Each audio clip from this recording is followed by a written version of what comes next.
I've never logged on to TikTok. I've never looked at it in my life. I'm Andrew. I play guitar in Grayscale. I'm Nick. I play drums in Grayscale. I'm Colin, and I sing and play guitar poorly in Grayscale.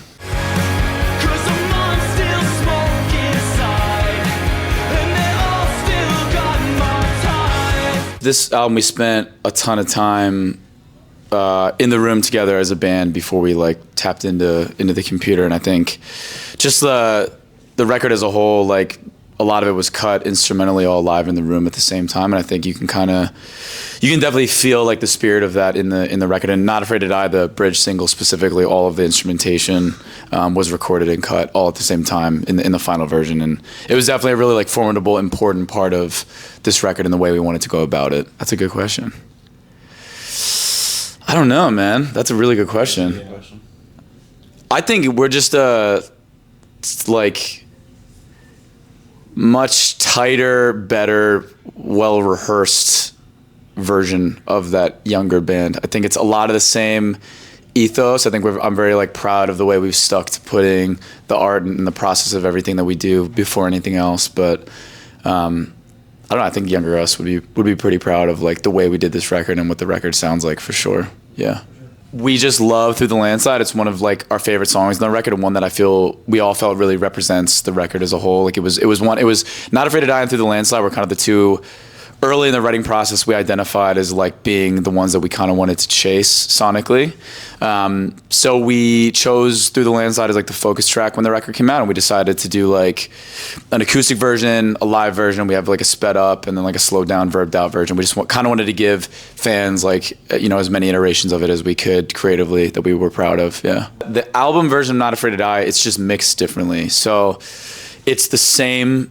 Everything's actually exactly the same. It's just like the drums and some vocals are like more prominent. That's really all it is. But it's the same instrumentation, everything. I think the single version of Not Afraid to Die that came out a year and change before the record is just the way it was mixed. Like it was just a little more like raw sounding, and the drums were a little more buried. So we kind of took the spirit of that, wrote the rest of the record. It was a little less raw sounding than the rest of the record, so we just kind of matched the album version of Not Afraid to Die mix wise, but kept all the same like production and all the same recordings, and just kind of had it match the rest of the intensity of the rest of the record. Yeah, I would say a lot of the bands like I grew up loving listening to, like I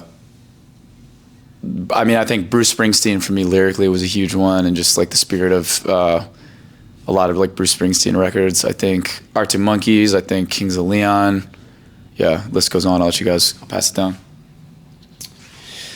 Yeah, I kind of rediscovered that band, The Fray, and that one record with like all the hits. I kind of, like as we were writing this record, I was kind of like, this is actually a really cool inspiration album for us in a lot of ways. So I think that was at least for me, doing drums, that was a big one.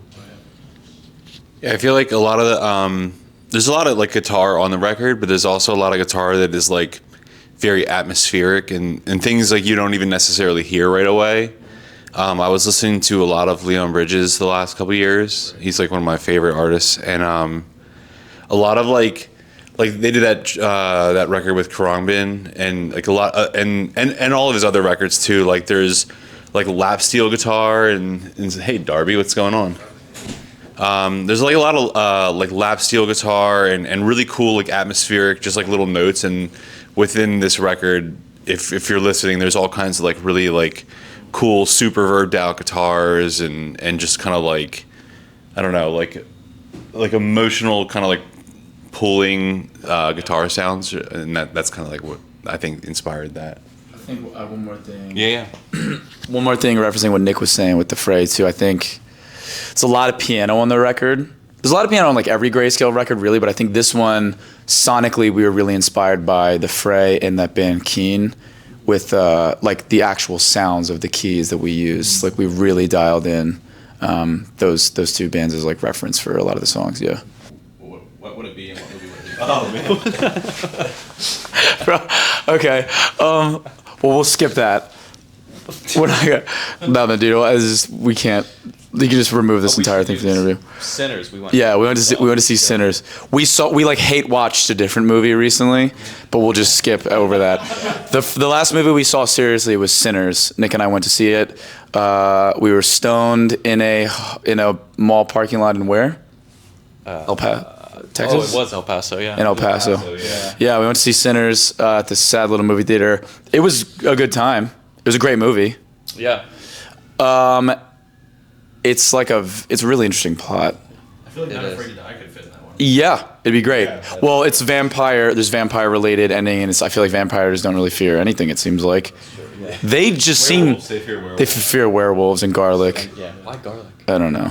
They dominate in every movie. It's like in any vampire movie, it's like they're dominating, and then it's like somebody like just desperately trying to like gather garlic cloves as a defense, and they're just being eaten alive. Yeah, I would say Not Afraid to Die Maybe I watched. would be good for that. Here, you can go and maybe have a better answer than me. I don't know if I will. I think the last movie I watched was Rogue One. Because I was watching Andor. I watched Andor, all of Andor, and then it leads into like the very first scene of Rogue One. I think those are the two best things Star Wars has ever done. I agree. They're truly amazing. And the latest, you didn't watch the latest season? It's awesome. What song would I do for that? Some kind of magic, just because of the Force. But there's not really that much Force in that. It's very much more like Outlaws. Maybe Through the Landslide, because there's that scene where the Death Star shoots the world or that like planet that they're on, and there's literally like a gigantic landslide that they're trying to escape. Yeah. That kind of makes sense. Just cue that riff. And down. yeah, it's just Cassian just flying off. Yeah.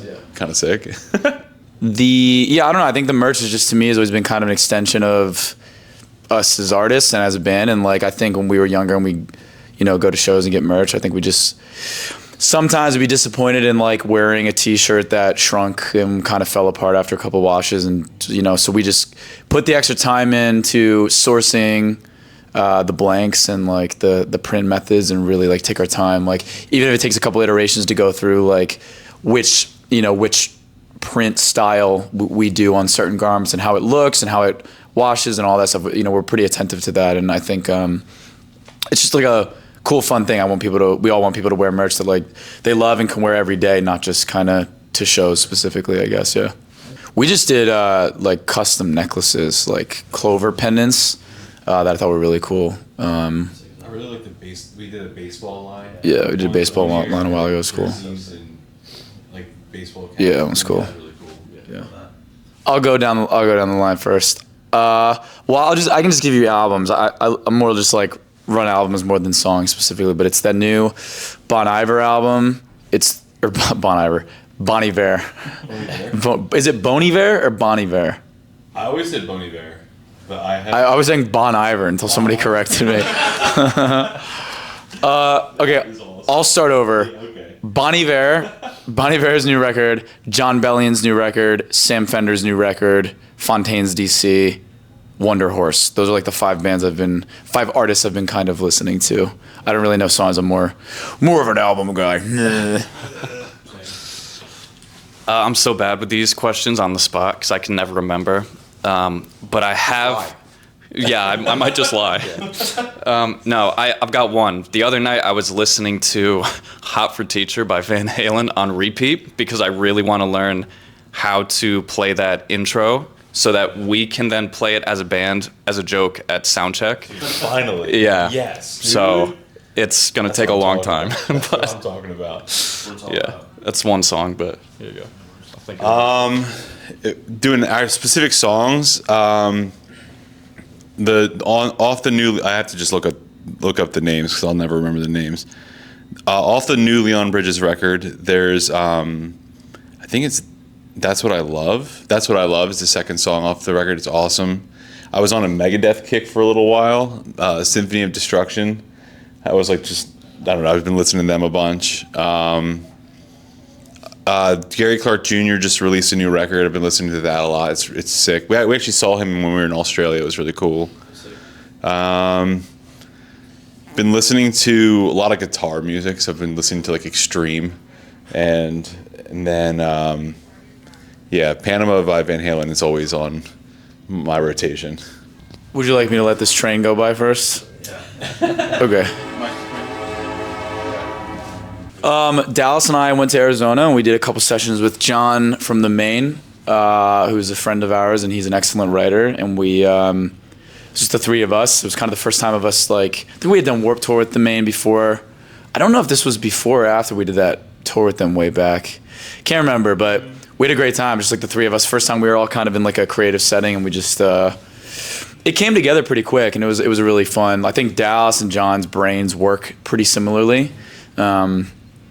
And he's just somebody we're big fans of the Maine. We look up to those guys a lot. They've been wonderful to us, and it just was flowing. We did we just wrote Just in Violet in 2 days. I don't know if maybe we started another idea and then nothing happened from it. I can't. And then I know Dal and John wrote something remotely, which we may release one day. Who knows? It's called Evelyn. It's a really good song. Biggest misconception about Grayscale. I think sometimes we get like put in certain categories of a band, but we really we just kind of feel like we're just an alternative rock band. And I think like we tour with pop leaning bands, we tour with heavier rock leaning bands, and kind of everything in between. And I would say that's kind of it. Like I think sometimes the genre we get put into is like misconstrued a little bit, but I also we don't really like get hung up on it. It's just kind of like we're a rock band and we'll play with all kinds of alternative and rock and pop bands. Yeah. Biggest misconception is that we don't rock. I'm just kidding. This has been Andy, Nick. And I'm Colin, and you're watching Common Revolt, and we're Grayscale, and we're nice guys.